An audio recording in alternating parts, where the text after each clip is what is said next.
A very good morning to all of you. Welcome to class 12th Economics. In the last class, we have already started the chapter Indian Economy on the Eve of Independence. That is about what was the condition of Indian economy when we got the independence. That chapter is not in much detail about that condition, but we have to talk about in a precise way that what was the condition.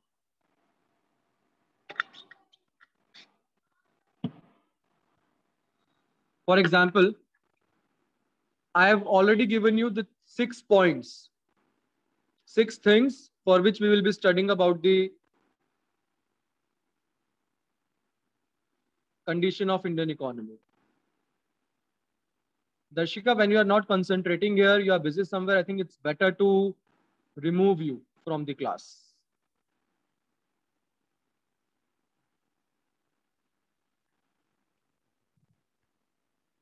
Let us see one by one when we talk about the Indian economy condition. Let's talk about the agriculture first today. When we are talking about the agriculture, we are, of course, talking about the crops, the pattern of crops, and the revenue which we were generating from those crops. But ध्यान से सुनना because it's very, very important. You know, if we talk about the agriculture sector on the eve of independence, we will simply say that agriculture sector was stagnant in nature. Stagnant means there was no growth in the agriculture sector. It was all stagnant. We were under the control of British colonial government, and we were making the products which were demanded by the British government. We were making them most.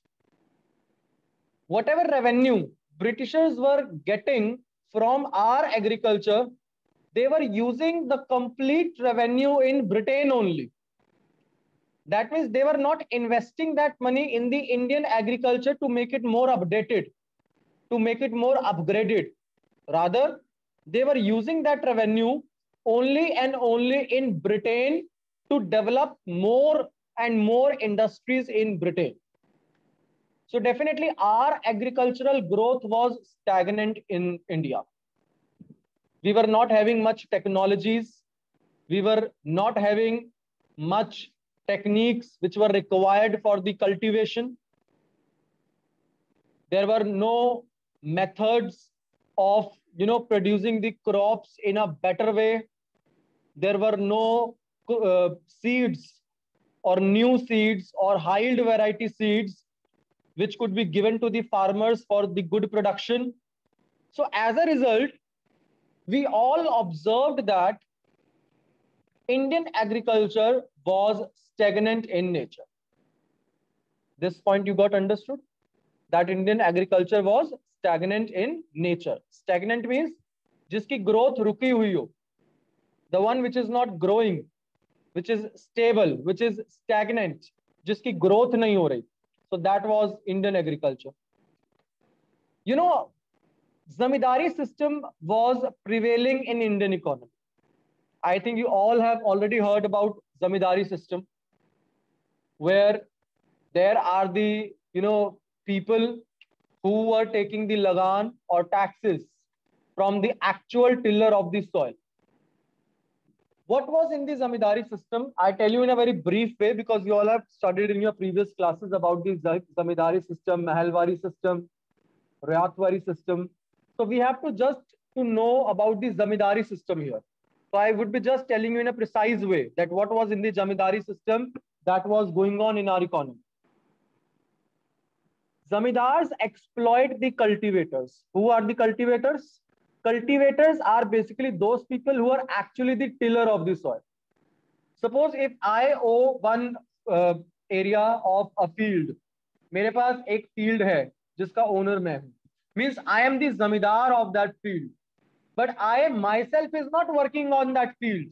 I have appointed some cultivators. I have appointed some tillers of the soil who are not having any work there, but who can work for me on my field. So they are my tillers of the soil. They would be my cultivators who would be cultivating my field, my agricultural land. Zamindars exploit the cultivator by imposing lagan. Lagan here means taxes. Took the land of irrespective of their poor economic condition. Zamindars took the land of farmers when they were not able to deposit the lagan on fixed dates. हुआ क्या आपने, if you have seen that Lagan movie,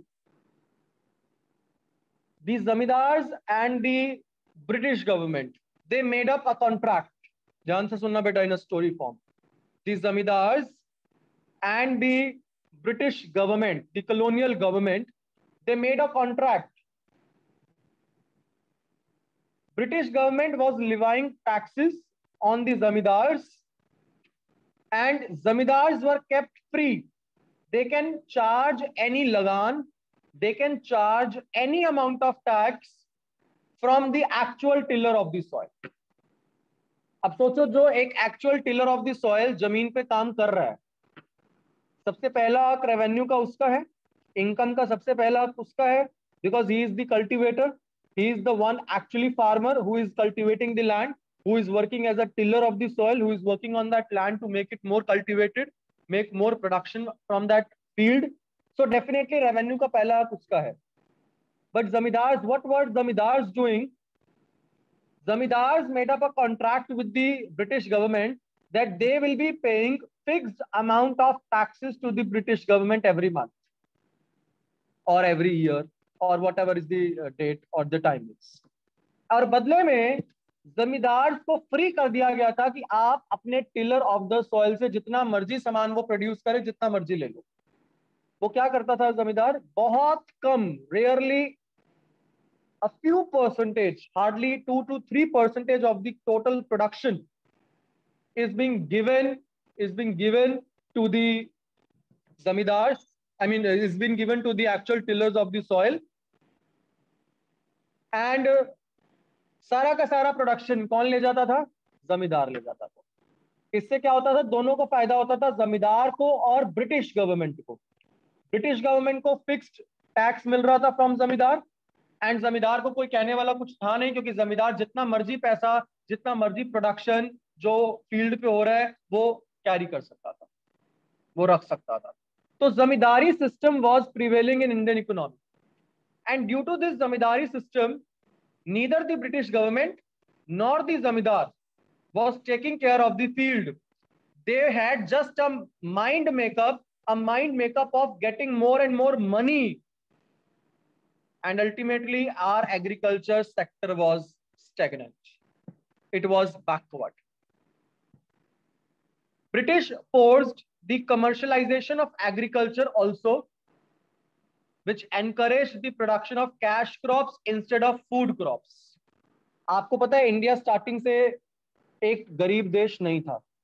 When Britishers came to India, they took the all money from India to Britain, making our India a poor country. The Britishers were just forcing the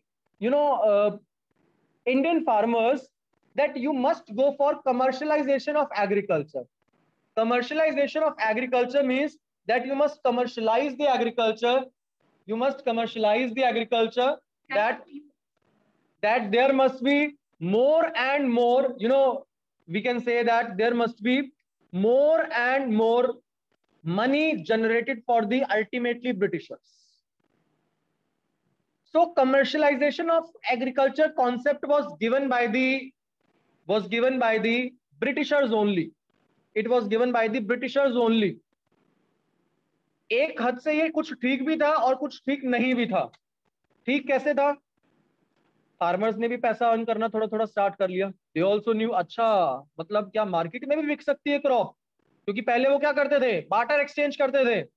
मैंने चावल बना लिए, आपने wheat grow कर लिया, एक ने cotton grow कर लिया, एक ने कोई और चीज ग्रो कर ली, हमने आपस में अपनी नीड्स के अकॉर्डिंगली डिवाइड कर लिया.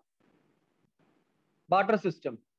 But when Britishers came, they taught the concept of commercialization of agriculture, that the agriculture is such a thing which can be commercialized also, where you can sell the products, the field crops in the market, and you can generate the money.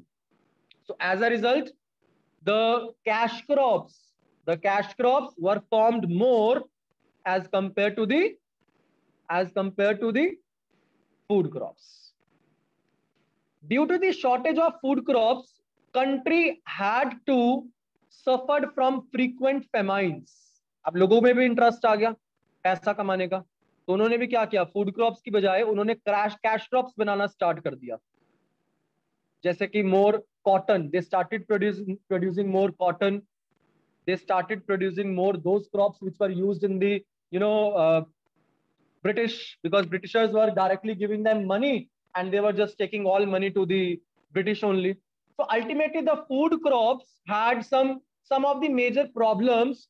The food crops had some of the major problems in India, and people stopped getting the food crops produced, and as a result India had to suffer a lot of famines. Food नहीं थी तो भूखमरी much गई, famines बहुत सारी आई, and famines की वजह से काफी लोगों की डेथ होनी स्टार्ट हो गई. Same way there were low levels of technology in Indian agriculture. That was the condition of Indian agriculture on the eve of independence. Low level of technology. When we say low level of technology, we simply say that irrigation facilities, we were not having much irrigation facilities. We were not having much HYV seeds. We were not having much, the technologies which were required to actually produce the goods in a better way, and lack of irrigation facilities were there, जिसकी वजह से we were not in a position to actually make good production in the field, because irrigation facilities नहीं थी. Irrigation is one of the important concept, एक बहुत ही important concept है agriculture produce के लिए. और उसमें क्या होता था, we had to just dependent upon the rainfall for the irrigation, क्योंकि we were not having much techniques of irrigation, so farmers had to just dependent upon the rainfall. If any good rainfall in the year, there would be good production. If less rainfall in the year, there would be less production. So productivity level was just completely vulnerable, or it was dependent on the rainfall only and not the irrigation facilities, because we were not having the irrigation facilities that time. Very few farmers were having the irrigation facilities that time. Otherwise, everybody has to just dependent upon the rainfall. Then negligible use of fertilizers. These days we are using a lot of fertilizers. We are using chemical fertilizers. We are using HYV seeds, which we are using pesticides. We are using insecticides. Why we are using? Because these things are available these days. But those days, these things were not available. People were not aware of that. ऐसा भी कुछ होता है. Pesticides भी कुछ होते हैं. Chemical fertilizers भी कुछ होते हैं. They were not even aware of that, because British government was not making them aware. Are you getting my point? British government was not making them aware, because for everything, British government was making responsible, for making them only and only food crops, only and only cash crops. So they can buy those crops and they can take those crops to Britain and they can use it in their industries and they can get more profit. But they were neglecting each and everything in India. So there were negligible use of fertilizers, जिसकी वजह से they were not using the pesticides or insecticides, जिसकी वजह से एक problem और हो रही थी. And the problem was pest attacks. कई बार हमारे एग्रीकल्चर में कीड़ा लग जाता था, पेस्ट अटैक्स हो जाते थे, because we were not having the chemicals to remove those pests, or we were not having the pesticides or insecticides जिससे उस क्रॉप को ठीक किया जा सके. And as a result, our Indian agriculture, it got into degradable and the degradable stage year by year, year after the year. Right? I think you got the point of agriculture sector, that what was the condition of agriculture sector on the eve of independence. Okay. Let's see further.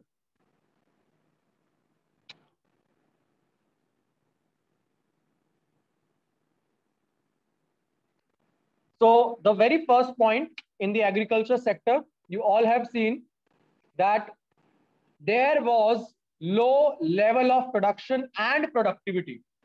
There was low level of production and productivity.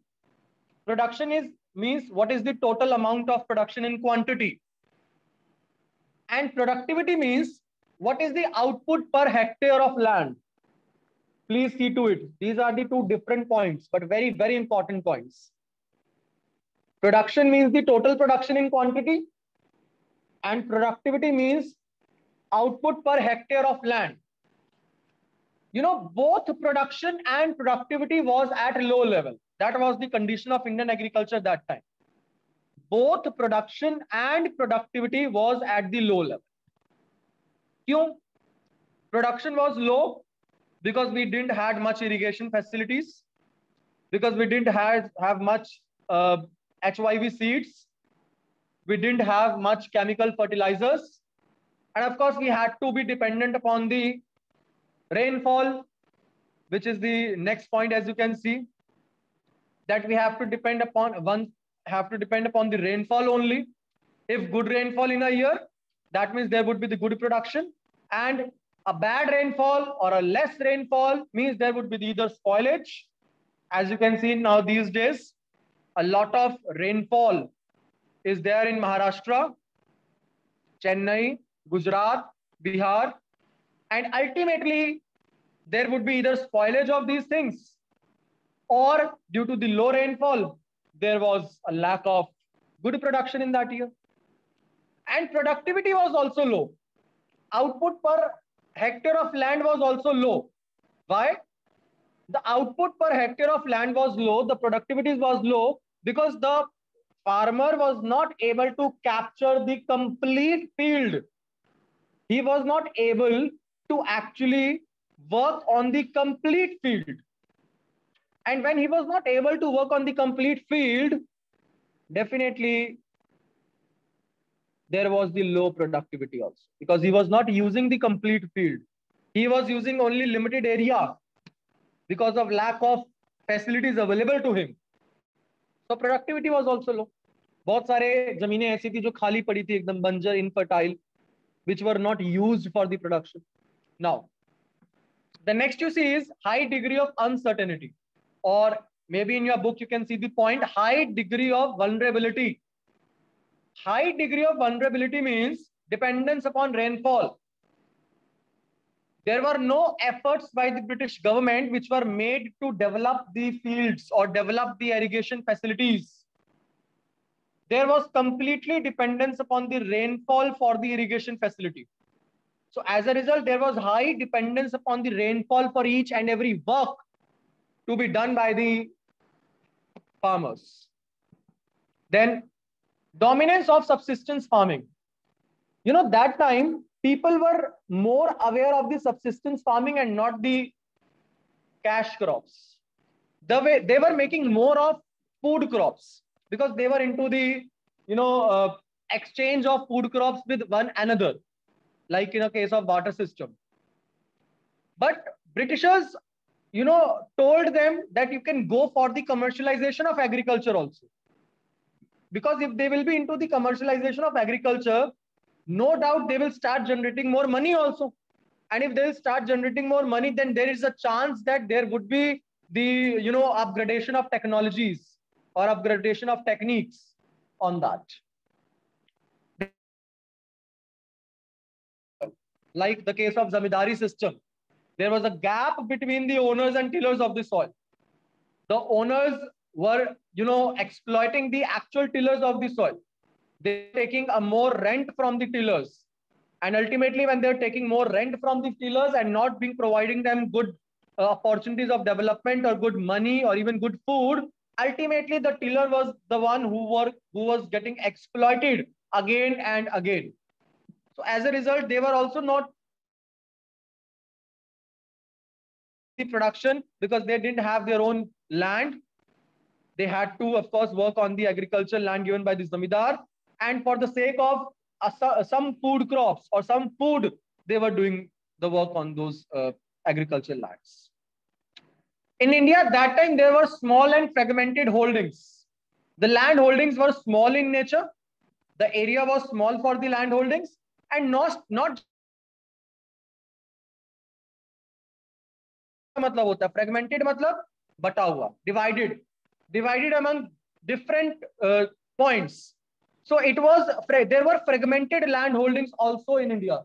Net बंद कर दिया क्या? Class रुक गई मेरी class रुक गई यार, आई थिंक अब आ गया दोबारा, हाँ आ गया दोबारा. So there were small and fragmented land holdings also. Small land holdings means the piece of plots were small, and also there were fragmented land holdings. Matlab, a piece of land is here and the next piece of land would be very at far distant. So the farmer was not in a position to capture or to take out or take care of the complete lands. As a result, productivity was also low that time, right? Okay. Then there were land revenue system under the British Raj. I already told you that is the zamindari system which you have to do. Zamindari system under which the zamindars were paying the lagan, or they were paying the fixed tax to the British government. And badle mein they were just, what they were doing, zamindars were doing, they were exploiting the actual tillers of the soil. They were exploiting the actual tillers of the soil. And ultimately there was a problem that forcefully the tillers have to work more on the zamindar's land, and ultimately they were getting nothing. A very insignificant proportion of their income was being given to the zamindars. Then there was forced commercialization of agriculture. I told you the indigo, which is a natural dye, a crop. The indigo was used by Britain in Britain industries. Please ध्यान से सुनना.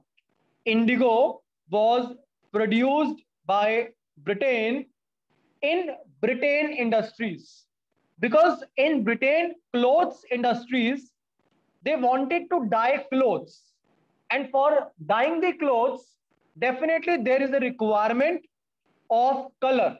There is a requirement of color, and that color is ultimately called indigo when it's a natural dye. एक problem है indigo production करने की. If any crop on any field indigo is produced, if on any field on any crop indigo is produced, there is a problem. What problem? The land would not be fertile enough for any other production. That land would not be fertile enough for any other production. And that basically, land would not be just confined to the production of indigo. So Britishers ultimately forced the Indian people that you should start producing indigo in your fields. We will be purchasing indigo from you people, and we will be using that indigo in Britain, in the Britain industries, for dyeing up of clothes, for making their, clothes. As a result, they did that. They exploited Indian farmers. They exploited Indian agricultural land, because Indian agricultural land, now it was no more fertile enough for producing any other crop or commodity than indigo. And this way they were forced. And when people were not accepting this, the Indian farmers refused to produce indigo. They were forced to produce that. They were forcing that. वो मार रहे थे farmers को, उन पे heavy taxes लगा रहे थे, और जब ऐसे भी नहीं मान रहे थे, तो they started giving them more advance payments. We will be giving you more advance money. And when more advance money was being given to people, more advance payment was given to people, and ultimately in a way that people were now aware of, people were now accepting that point, and farmers started ultimately accepting the production of indigo. And as a result, of course, the agriculture sector on the eve of independence was was very, it was a drastic situation, and ultimately it was a stagnant in nature, right? Now, let us talk about some more points of agriculture on the eve of independence. But if we talk about the Indian division, you all know about the partition of India on the eve of independence. We all know about the Indian partition. There were some good lands, or we would say the good agricultural, qualitative agricultural lands, which basically transferred to the Pakistan. For example, if I talk about the jute production, the area which was very qualitative for the production of jute, that was given to, or that came up into the era of Pakistan only at the time of Indian partition on the eve of independence. So that way our agricultural land, or that way our land for the Indian agriculture, that came into a trouble. Even now that jute production have been transferred to the Bangladesh. When Bangladesh was separated from Pakistan, now that have been transferred to the Bangladesh. But from India only, the main production area which was there, which was confined, that was in, East, if we talk about the East Punjab, right, that was given to the Pakistan, or that came up into the area of Pakistan. So that was also one of the reasons that our Indian agricultural land was not in a position to get it confined with the all opportunities, and ultimately we had to get into trouble, or we had to be into the situation of not getting the things proper. So that was the condition of Indian agriculture on the eve of independence. That there was the effect, there was the system, that Indian agriculture was not in a better way. It was stagnant in nature. It was having a lot of troubles. It was having a lot of problems due to the zamindari system, due to the less irrigation facilities, due to the dominance of farmers, or due to the dominance of Britishers on this commercial farming, due to the gap of owners and tillers, due to the small and fragmented land holdings which people were having. So those were the points where we say that it was the state of Indian agriculture on the eve of independence. Is it clear to everyone that what was the state of Indian agriculture that time? We don't have to learn a lot of points. I think now आपके mind में थोड़े बहुत points बैठ गए होंगे. That how you have to write. Not much things you have to learn. It's very common things. Irrigation facilities were less. Zamindari system was prevailing.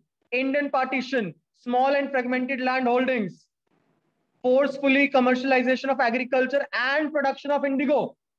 These were the points which we say that were not, benefiting the Indian agriculture and Indian farmers, and ultimately we were in a trouble, or we'll say that Indian agriculture was not up to the mark. It was not upgraded. And also you can add one more point, that whatever money we were generating through the Indian agriculture, the money was taken, of course, by the Britishers in the form of taxes or lagan, and that money they were using in the Britain. They were not using that money in Indian agriculture fields so that they can upgrade, or they can, update the technologies of the Indian agriculture, or they can do further things on the Indian agriculture. What they were doing, they were ultimately using those money systems in the Britain only, and Britain was the one who was just supplying all that money into the Indian in their industries, and not on the Indian agricultural lands. So that is the first topic which we have now completed. That was the condition of Indian agriculture on the eve of independence. So now this way